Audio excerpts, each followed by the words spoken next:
Hello बच्चों, एक बार आपका फिर स्वागत है हमारे इस चैनल पर।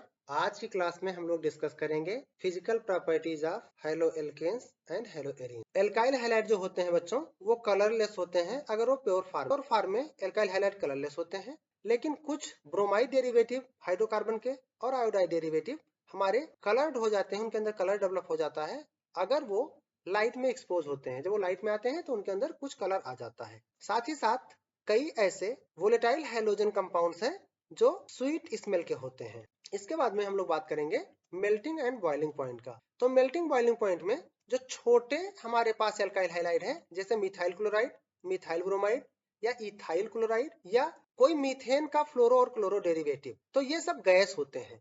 Methyl chloride, methyl bromide, ethyl chloride और कुछ क्लोरोफ्लोरोमीथेन, ये गैस होते हैं रूम टेम्परेचर पर। रूम टेम्परेचर पर गैसियस स्टेट में पाए जाते हैं। लेकिन जो इनसे बड़े मेंबर होते हैं, हायर मेंबर्स, वो लिक्विड या सॉलिड हो सकते हैं depending on the molecular mass. हम लोग पहले पढ़ चुके हैं कि जो मॉलिक्यूल्स होते हैं ऑर्गेनिक कंपाउंड के, हाइड्रोजन डेरिवेटिव मॉलिक्यूल्स जो होते हैं वो जनरली पोलर होते हैं, और जो इनकी पोलरिटी होती है इसके कारण और साथ ही साथ इनके ज्यादा मॉलिक्यूलर मास के कारण ये अपने पेरेंट कंपाउंड से एक दूसरे पर ज्यादा फोर्स लगाते हैं, और वो फोर्स का नेचर डाइपोल डाइपोल इंटरैक्शन हो सकता है और साथ ही साथ वांडर वाल फोर्स ऑफ अट्रैक्शन हो, और ये स्ट्रॉन्गर फोर्स हैलोजन डेरिवेटिव में लगेगा उनके पेरेंट हाइड्रोकार्बन से। इसको हम लोग यहाँ देखते हैं।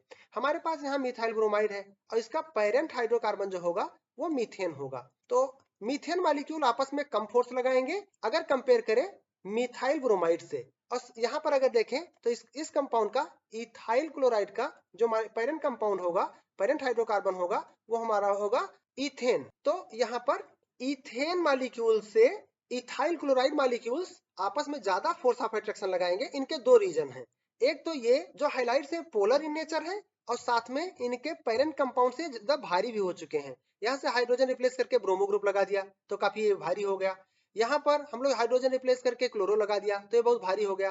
तो जो एल्किल हैलाइड है वो अपने पेरेंट हाइड्रोकार्बन से ज्यादा भारी होते हैं, ज्यादा पोलर होते हैं, इसलिए एक दूसरे पर ज्यादा फोर्स ऑफ अट्रैक्शन लगाते हैं। और यही कारण है कि हमारे जो क्लोराइड डेरिवेटिव होते हैं, ब्रोमाइड और आयोडाइड डेरिवेटिव होते हैं, उनका बॉइलिंग पॉइंट बढ़ जाता है अगर कंपेयर करें उनके पेरेंट हाइड्रोकार्बन से।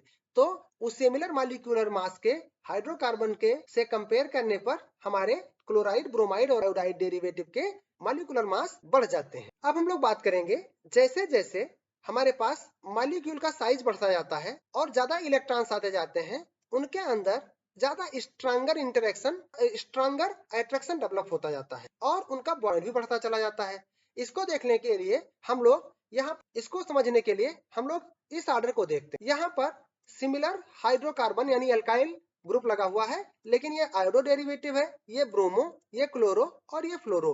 जब आयोडो लगा है, ओवरऑल मॉलिक्यूलर साइज बड़ा है, तो ये ज्यादा इसका बॉइलिंग पॉइंट आ जाएगा क्योंकि ये ज्यादा भारी होगा, ज्यादा फोर्स ऑफ अट्रैक्शन लगाएगा। जैसे यहाँ पर हम लोग कंपेयर करेंगे, इस साइड में आराम से देख पाएंगे। अगर बच्चों हम लोगों ने यहाँ पर चेंज किया है केवल और केवल एल्केन, तो ये हमारा मिथाइल के डेरिवेटिव है, इथाइल डेरिवेटिव, और हमारा ये जो है पाइल डेरिवेटिव है। तो अगर इसका एवरेज आप देखेंगे तो कहीं एवरेज यहाँ पर आएगा, ठीक है। और इसका जहां पर आप इथाइल ग्रुप लेकर चलते हैं, इनका डेरिवेटिव थोड़ा, इनका एवरेज ऊपर चला जाएगा और प्रोपाइल का एवरेज और ऊपर चला जाएगा। इस तरह से हमें एक बात पता चल गई, जब हम कार्बन की संख्या बढ़ाते हैं तो किसी भी हाइड्रोजन डेरिवेटिव के साथ में उनका बॉइलिंग पॉइंट बढ़ता जाता है। जो छोटे मॉलिक्यूल है, एक कार्बन का हमारा क्लोराइड और ब्रोमाइड, एक कार्बन का हमारा क्लोराइड और ब्रोमाइड, ये गैस है, आराम से गैस फाइल में है। दो कार्बन का भी क्लोराइड हमारा गैस है, लेकिन आगे चल करके ये लिक्विड होंगे या सॉलिड होंगे, डिपेंड करेगा इनका मॉलिक्यूलर मास कितना है। तो ये तो आपको पता चल गया कि जब हम लोग आयोडो ग्रुप लगाएंगे तो किसी भी पर्टिकुलर एल्काइल ग्रुप के साथ में वो सबसे ज्यादा भारी होगा और सबसे ज्यादा बॉइलिंग पॉइंट रखेगा। साथ ही साथ अगर हम लोग क्लोराइड की बात करेंगे तो क्लोराइड किसी भी एल्काइल के साथ में अपने किसी भी दूसरे हाइड्रोजन डेरिवेटिव से हल्का भी होगा और साथ में वो बॉइलिंग पॉइंट भी कम रखेगा। इस तरह से हम लोग ये समझ सकते हैं कि जैसे जैसे आप कार्बन की चेन बढ़ाते जाओगे या हाइड्रोजन में बड़ा मॉलिक्यूल, बड़ा एटम हाइड्रोजन का लगाते जाओगे, बॉइलिंग पॉइंट बढ़ता जाएगा। अगली बात हम बात करेंगे आइसोमेरिक हाइलो एल्केन्स में। ये देख लीजिए, सारे के सारे ब्यूटेन डेरिवेटिव हैं।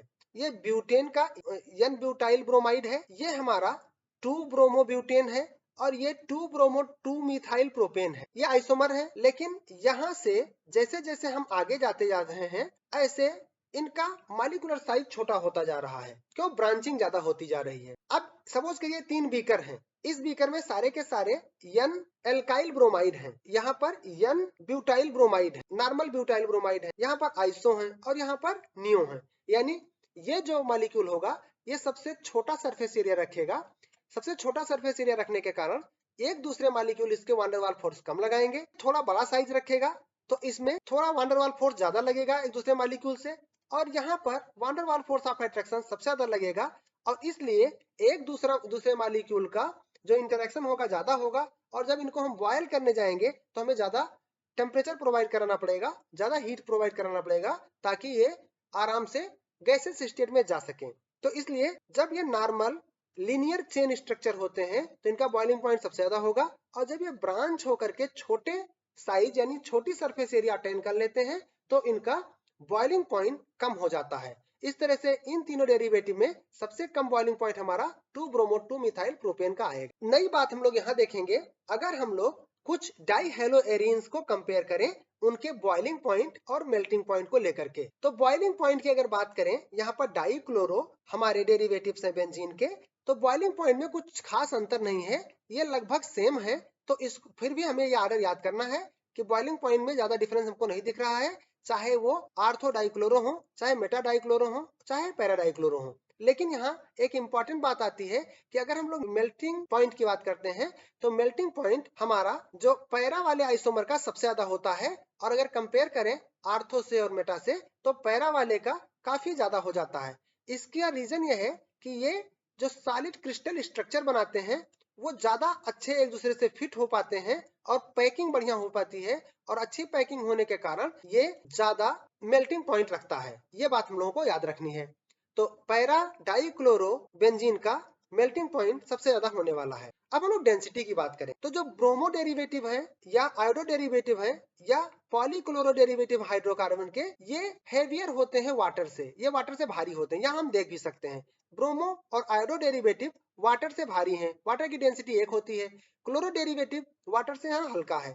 ये आपको इस पर क्वेश्चन जरूर मिल सकते हैं, आप इसको ध्यान से पढ़ेंगे। अगर हम डेंसिटी देखें तो डेंसिटी कैसे बढ़ती जाती है? डेंसिटी बढ़ने के 3 इंपॉर्टेंट फैक्टर हैं। अगर हम कार्बन की चेन बड़ी करें, ज्यादा कार्बन कर दें तो भी डेंसिटी बढ़ जाएगी।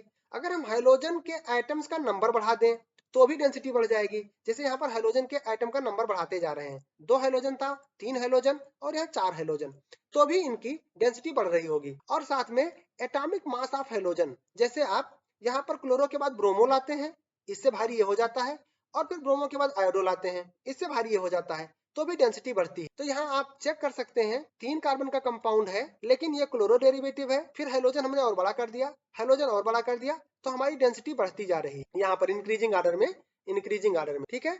और साथ यहाँ पर हम लोग क्या कर रहे हैं, एक कार्बन का सब है, एक कार्बन का डेरिवेटिव है, लेकिन एक कार्बन के डेरिवेटिव में 2 हाइड्रोजन लगा है, 3 हाइड्रोजन लगा है, और यहाँ पर हमारे पास 4 हाइड्रोजन लगा है। तो 4 हाइड्रोजन वाले का सबसे ज्यादा डेंसिटी आ रही है क्योंकि ओवरऑल मॉलिक्यूलर मास इसका बढ़ गया है।